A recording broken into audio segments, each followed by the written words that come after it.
नमस्कार बालमित्रांनो, आज आपण इयत्ता 8वीतील विज्ञान विषयाच्या पेशी व पेशी अंगके या घटकातील उपघटक पाहणार आहोत. लवके हा उपघटक आपण पाहणार आहोत. याच्या अध्ययन, निष्पत्ती, प्रक्रिया व घटना यांचा विद्यार्थी परस्पर संबंध लावतात.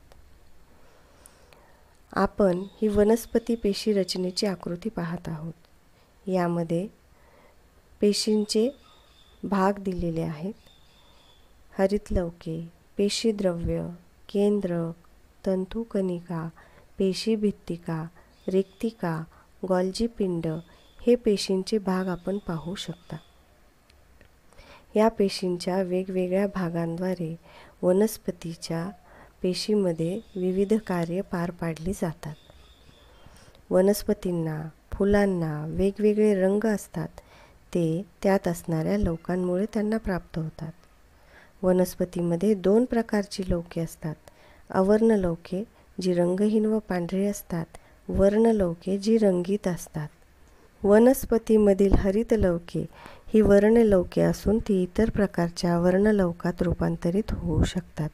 उदाहरणार्थ, कच्चे टोमॅटो असते त्यावेळेस त्यात हरितलवक असते, परंतु टोमॅटोचा रंग जेव्हा लाल होतो तेव्हा हरितलवक नष्ट होऊन त्यात लायकोपीन हे रंगद्रव्य तयार होते. वनस्पतीच्या विविध भागांना त्यातील रंगद्रव्यांमुळे रंग येतो. ती वेगवेगळी रंगद्रव्ये अशी आहेत. जांभळा रंग हा अँथोसायनिनमुळे प्राप्त होत असतो. तसेच हरितलवकामुळे झाडाचे पान हिरवे दिसते. टोमॅटोस लाल रंग लायकोपीन या लवकामुळे येतो. कॅरोटीनमुळे गाजरास रंग येतो. बीटमध्ये बिटालिन्स हे रंगद्रव्य असते. झॅन्थोफिल या रंगद्रव्यामुळे पिवळा रंग फुलांना प्राप्त होत असतो. आता आपण हरितलवके व त्यातील घटक बघूया. यामध्ये मध्यावरणातील जागा, बाह्य आवरण, आतील आवरण, लवककणी, थायलॉकॉइड, पीठिका हे घटक आपण बघू शकतो. हरितलवकाच्या पीठिकेमध्ये प्रकाश संश्लेषण करण्यासाठी आवश्यक असणारी विकरे, DNA, रायबोझोम्स व पिष्टमय पदार्थ असतात.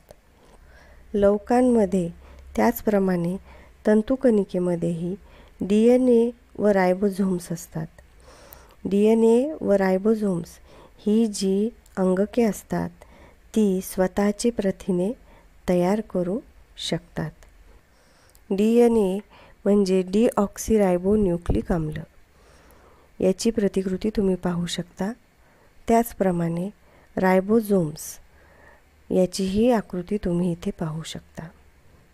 आता आपण प्रकाश संश्लेषण क्रिया कशी होते ते पाहणार आहोत.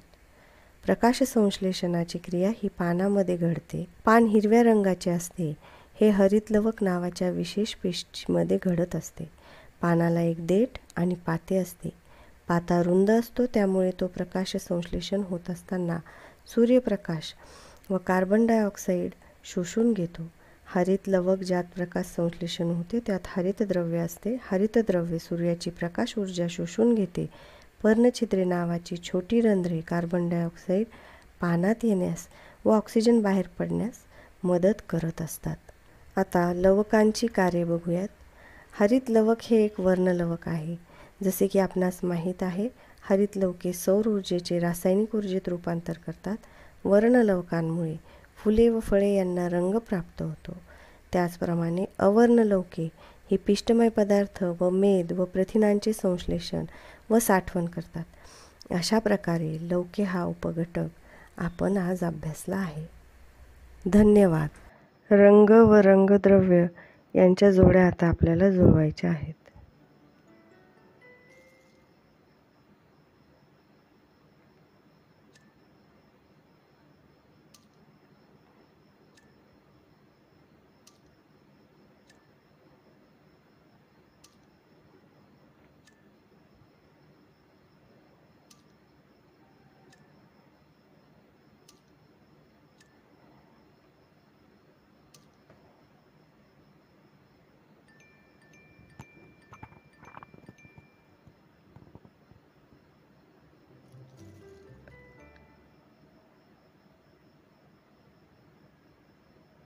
आपल्या 6ही प्रश्नांची उत्तरे बरोबर आलेली आहेत.